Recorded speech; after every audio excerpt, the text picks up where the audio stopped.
સુરેન્દ્રનગરમાં લીંબડી રાજકોટ હાઈવે પર ખાનગી બસનો અકસ્માત, 10 થી વધુ લોકો ઈજાગ્રસ્ત, ટ્રાવેલ્સ ચાલક ફરાર.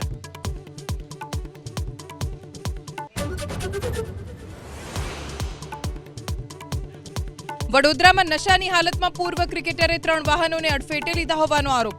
પોલીસે જેકોબ માર્ટિનની કરી અટકાયત, વધુ તપાસ શરૂ.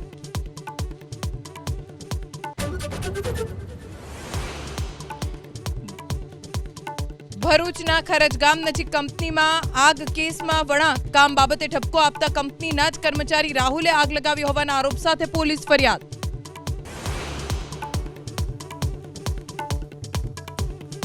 ગીર સોમનાથમાં પ્રશાસન પર બેદરકારીનો આરોપ. પાણીની લાઇનમાં ભંગાણ થતા ભર શિયાળે ચોમાસા જેવા દ્રશ્યો.